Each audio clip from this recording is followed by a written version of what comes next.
there'll be much more activity and much more knowledge about what's happened. Yeah. Wasn't there some legal action caused on this because of the violation of safety for people on a plane? Maybe it was somewhere else in the country where there was a legal action taken with respect to that. Yeah, and that could happen here too. That happened in And well, the biggest place that I was involved with is King County. So King County pictures of it. So I would just caution anybody, please don't go over there if you don't know when you're going to go or what you're going to see. I wouldn't do that. Okay. I was just wondering, No, we're going to is there organize an some accessible? stuff, so, but we'll do it in conjunction with like Mayday or Keystone, Indivisible, and State College. Yes, we're working very closely with them. There's a whole project team that's working. Right, and I know they have the demonstrations at the lot. What do you call that? The what? Something the lot. The gravel lot is the demonstration in Phillipsburg Right. on 322. Right. They talk. Yeah. They have, and I was thinking, you know, but I want to talk to you afterwards. But yeah, I can't hear what you're saying. What? I'll talk to you afterwards about some actions that I'm thinking of. Okay. Thank you. I just wanted to say something. What you said about Mechanic Valley is the truth.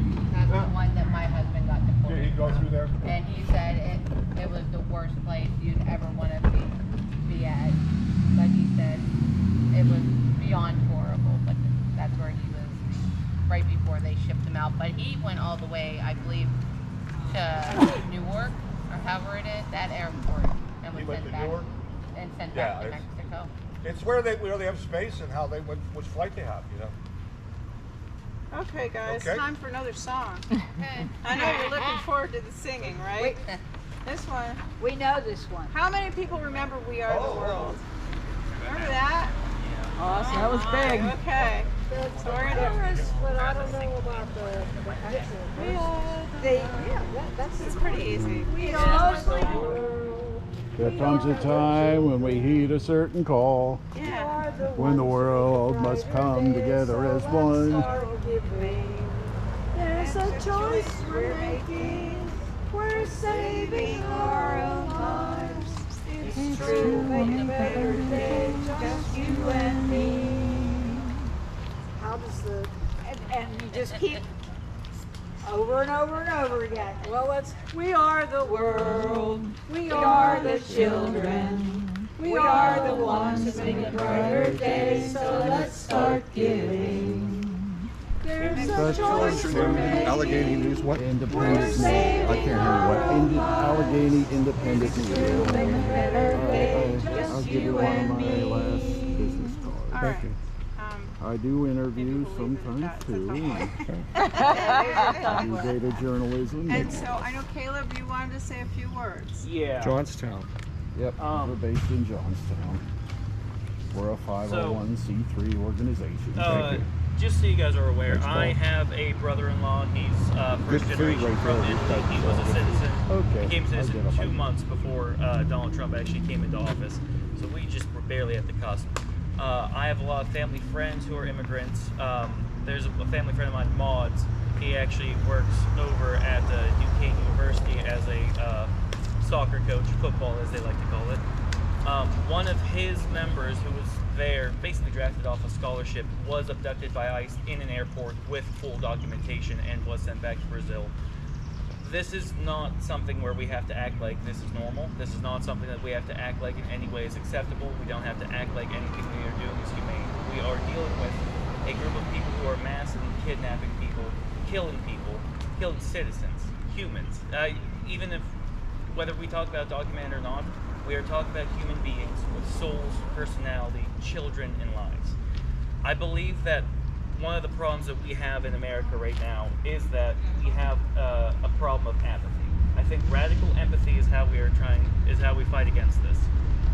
The reason why I believe Donald Trump and his ilk have come to power is because there's a fact that we have forgotten. It's that there is a problem of racism in America, that everyone has been othered. Whenever the Irish came, we said, you're just a Mick, you're not worth it. You'll go work on the railroads and then we'll beat the shit out of you. Whenever the Chinese came, we passed legislation to make sure they couldn't get businesses that make too much money per year. We've always treated people as other until they completely assimilated and disregarded their heritage, tradition, and culture. The way that I think we can fight against that is through knowledge and understanding of one another. We have to understand that this is not something that is a recent development, and America is a very new country. The same year Harriet Tubman died was the same year Rosa Parks was born. Bernie Sanders, who talks about his big claim to fame being walking with Martin Luther King on Washington, that means that people throwing bricks are still around. We have to understand that the ignorance, the evil that we have fought, that we have tried to persevere against, is still alive and well. It was not that it was reignited with Donald Trump, it's that people were more willing to show it. The way that we combat this is creating community, asking people of color, people who feel marginalized, people who are in the lower class, what can I do to make you feel safe? What do you need right now? How can I help? If you're able to go to a rally, go to a rally. If you cannot, donate. If you cannot, petition. If you cannot, bear witness. Embrace those around you. The way America is supposed to be founded is that we are a brotherhood of man, is that our neighbors are just as important as ourselves and will fight for each other. You must understand, all of us are people. And even those shitheads who come over and yell, "Ice, ice, baby," they have a preconceived notion and they just need a little bit of talking to. Sometimes maybe a slap. But we must understand, radical empathy, community, is one of the foundational ways that we can get past this. I know that some people may not be able to make it to any rallies. I know that some people may not be able to donate. But you can always create a safe space for people around you. You can always listen. You can always digest and learn. You can always grow. And that is, I think, the core of what we need. Voting can change things. However, if we change our community, it makes it that much easier to vote in the right people. Whenever we have these tough discussions about race, culture, objectification with people around us, we get those different perspectives and we find how to combat that. We need to make safe spaces and we need to push out those who are trying to encroach on it.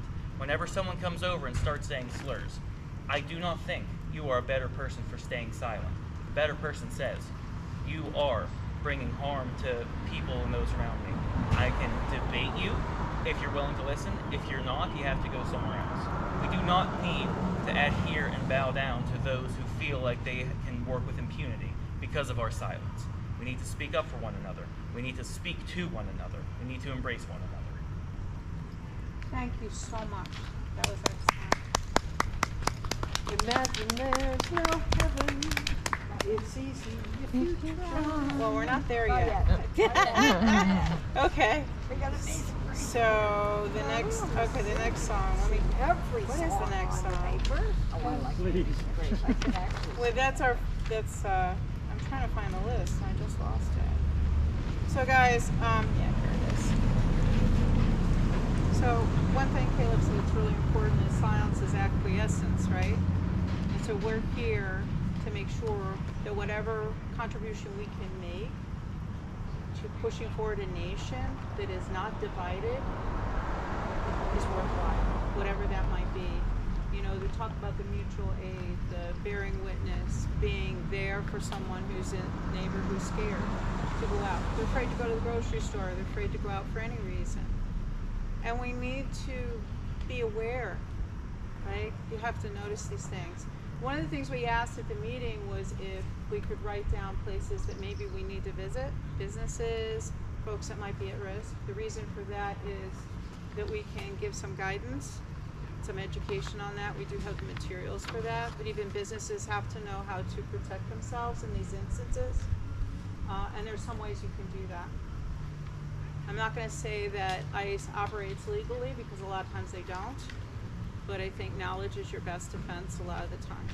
So when we get into rapid response, it's something to keep in mind. And if you want to just volunteer, not to just be witness, observers, or operators, you can volunteer to do mutual aid, to do business outreach in your community, right? Okay. So, let me see, what were we going to do next? Amazing Grace was the next song, right? Yep. Go ahead.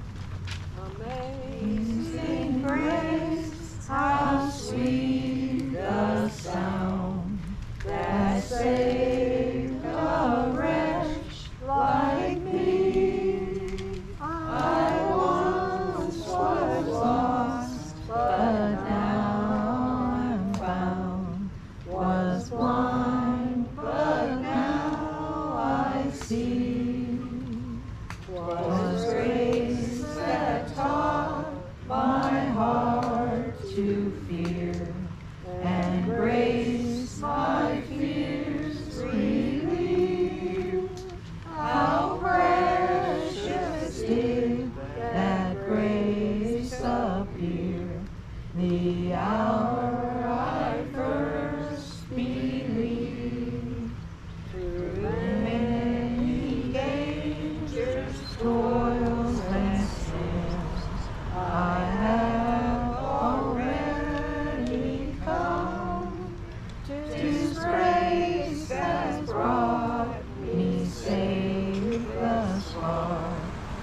story. I'm not sure about 7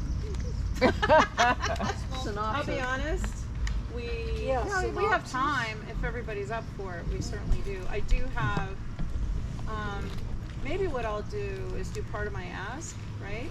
And then you can do that, and then I'll have a shorter ending that way. Okay. Does that work? So we talked about things we can do. And I'm going to try to find it. So give me a chance here to locate my list. And then at the end of that, I'm going to talk a little bit about what nationally we can do, what the asks are for these vigils. Actually, what Disappeared in America, along with Indivisible, is asking for people to do, right?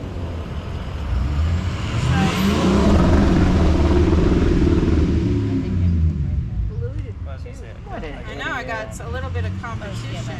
Seriously. And I got all of these songs in between. Wow. So it's I'm like- so impressed. They do it on my street Anyone all the checked time. his testosterone level? So some Yeah. things, Low some things, T. some things that are planned, they're being videoed, I think. Some things that are planned in our local area that we're concerned about, right? We're going to ask that you locally support efforts to have county and city officials from cooperating with ICE. There have been quite a few municipalities and counties that have enacted ordinances that say city or the municipality or the county employees are not to get involved in ICE operations. That's within their right to do that. It also gets more specific than that about where ICE can do their operations when it's on city or county property. We do intend to have some actions in that respect. Right, Jay? Why are you looking puzzled? Because we talked about it. Oh, I'm not puzzled, I know. Yeah, okay. He's like, yeah. Okay. So that is something that when we do it, we'll let you know that we're going in front of the county or we're going in front of city council. And even if you don't talk at that, a show of support is extremely important. The last time they proposed an ordinance that was really an anathema to public speech, a lot of people showed up and they filled the room and the item got deferred sort of indefinitely. So know that that makes a difference. So that's my ask for you. The other thing we talked about a little briefly, and I'll talk to Tim as well, and Keystone and some of the other Indivisibles, we're going to go to Clearfield County. We're going to go to Phillipsburg. We're going to support the efforts with the other Indivisibles outside of Moshannon. We're going to stand with them in trying to close down that Moshannon facility, although the federal government has some plans, as he indicated, to kind of circumvent local control, which is kind of a problem, but we'll address that when we get there, right? And the action I was talking about is called Occupy the Lot, which is the gravel lot near Moshannon, and we can coordinate with them to do a protest there. As you know, that's coming up shortly, where the county commissioners are going to vote on that. So we don't want it in our state. And our position isn't just ICE, let's take off the masks. Okay, ICE, don't do your stops where you're shooting at cars. We need to get rid of ICE, period. It's not salvageable. That's the position of Indivisible. It's not salvageable. We're going to ask for reforms, but honestly, when they have a quota of 2,000 people a day and they're hiring untrained individuals to do what they're doing, who don't comply with what our normal police would have to do with an arrest, or having a warrant, having probable cause, right? ICE needs to be shut down itself. That's a bigger fight. And also, we're starting to see those flock cameras. So that's going to be something we're looking at. Local police use flock cameras. It gives a private entity all kinds of information about us, our comings and goings, and everything about us that they don't need to know. It's yours. So, those are my asks and my focus in this area that Indivisible is going to start talking about. If you want to get involved, show up on a Thursday at our action committee meeting, and that's when we plan our next steps. And I would invite a lot of these folks that are sitting here right now looking at me already do that. And I thank you, and I thank all of you for being here today. All right, so take the Turn stage around back. so that the sun is at my back also. I think the sun is going down. I know it's going down, but it's still out once in a while. So, this is an essay written by a Canadian woman who was detained by ICE for 2 weeks. It's written in the first person, and I will read it as such, although it is not my story. I'm the Canadian who was detained by ICE for 2 weeks. It felt like I had been kidnapped. I was stuck in a freezing cell without explanation, despite eventually having lawyers and media attention. Yet compared with others, I was lucky. There was no explanation, no warning, one mistake, and I was in an immigration office talking to an officer about my work visa, which had been approved months before and allowed me, a Canadian, to work in the U.S. The next, I was told to put my hands against the wall and patted down like a criminal before being sent to the ICE detention center without a chance to talk to a lawyer. I grew up in Whitehorse, Yukon. That's way up there. A small town in the northernmost part of Canada. I always knew I wanted to do something bigger with my life. I left home early and moved to Vancouver, British Columbia, where I built a career spanning multiple industries, acting in film and television, owning bars and restaurants, and flipping condos and managing Airbnbs. In my 30s, I found a true passion working in the health and wellness industry. I was given the opportunity to launch an American brand of health tonics called Holy Water, a job that would involve moving to the U.S. I was granted a trade NAFTA work visa, which allows Canadian and Mexican citizens to work in the U.S. in a specific professional occupations. On my second attempt, it goes without saying that I have no criminal record. I also love the U.S. and consider myself to be a kind and hardworking person. I started working in California and traveled back and forth between Canada and the U.S. multiple times without any complications until one day. Upon returning to the U.S., a border officer questioned me about my initial visa denial and subsequent visa approval. He asked why I had gone to the San Diego border the second time to apply. I explained that that was where my lawyer's offices were, and had wanted to accompany me there so to make sure there were no issues. After a long interrogation, the officer told me it seemed shady and that my visa had not been properly processed. He claimed I couldn't work for a company in the U.S. that made use of hemp, one of the beverage ingredients.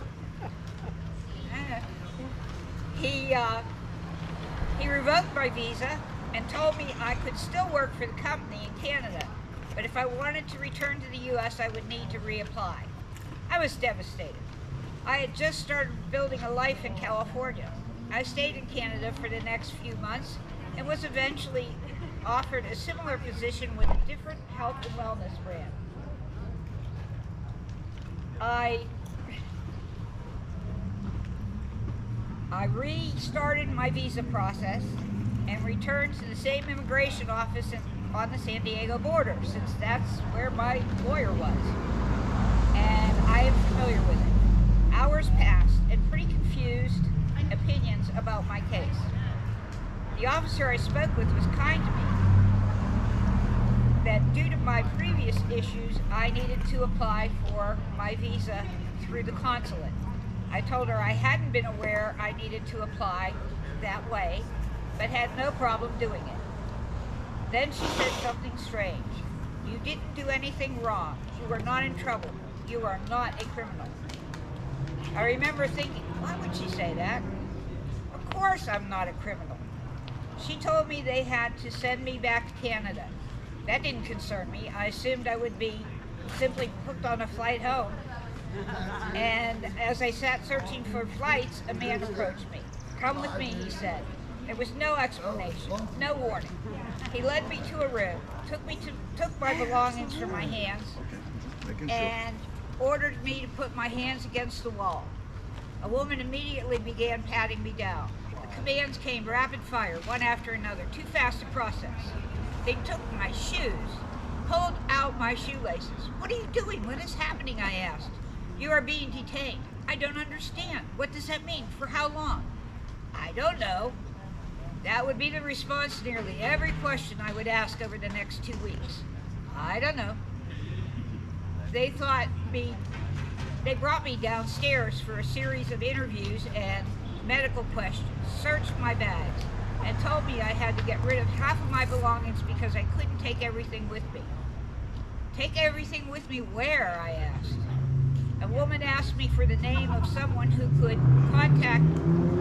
they could contact on my behalf. In moments like this, you realize you don't actually know anyone's phone number anymore. Do any of you remember a phone number? By some miracle, I had recently memorized my best friend Britt's number because I had been putting my grocery points in her account. I gave them. And don't give up, please don't give up. Yes.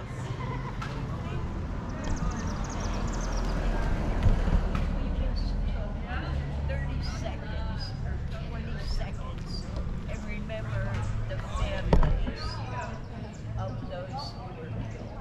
Yes. The consolation of it breaks my heart It does, doesn't that it? those people witnessed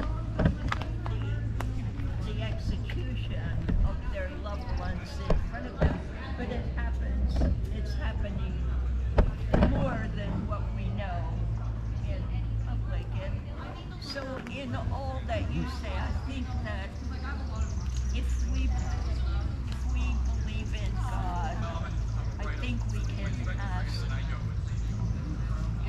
for consolation for those people, those families, and ask God to help us.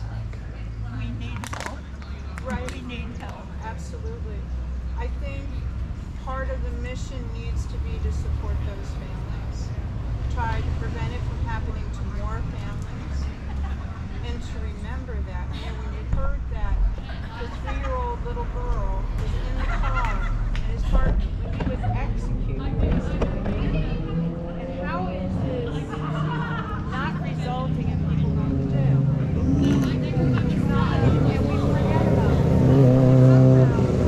People are These children in detention and the trauma that to the children in our families who are watching this on TV. they don't have parents. There's so much generation of trauma that's happening. We have to be strong for our children. And how do you explain this to your children? What? We need help. We need assistance, and I believe that if we ask and we pray for it, we will get it. We will get it. We will find help. I think that what our spiritual beliefs and our prayers do for us is help us to find it within ourselves to be strong and to find the right path and the way that we can support our community. Ultimately, this is about our communities that we love and the people that are our neighbors. And I think in the beginning of your talk, you spoke of these families and all the ones who were killed that we know about since the beginning of the year, but they're all the ones we don't know about. The children that have died in ICE facilities, the women who have died, the people who have died in the facilities, not just the ones who have been gunned down on the street. Oh, absolutely. What was the number? Was it 38,000 people that are in custody right now? And they have a quota, 2,000 per day. That surge between the end of June and the beginning of July, they were taking in 2,000 or more. And with that quota, anybody of color was not safe to be walking around. We'll just take them into custody. We'll figure out later whether they're a citizen or not. And it's not about citizenship, because honestly what we did is we rigged the system. We took away people's right to asylum in this country. They no longer have asylum. We refuse to renew their visas. We refuse to include their work permits. We took away the process. There is no process. There is no legal way to be here in this country right now if you come from another place, right? And then we called them illegal. Legality is absolutely an illusion. It is whatever we say it is.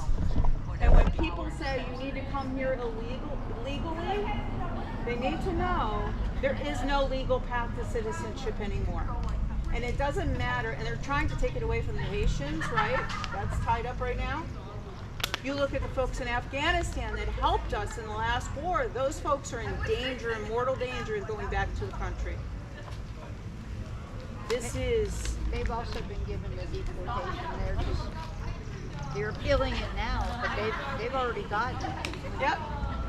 I mean, so honestly, folks, let's end with Imagine. We're getting close to sunset, so we can grab some candles first and we'll sing with the candles. How about that? All right. We take a break. Stretch. Now, what's my story too?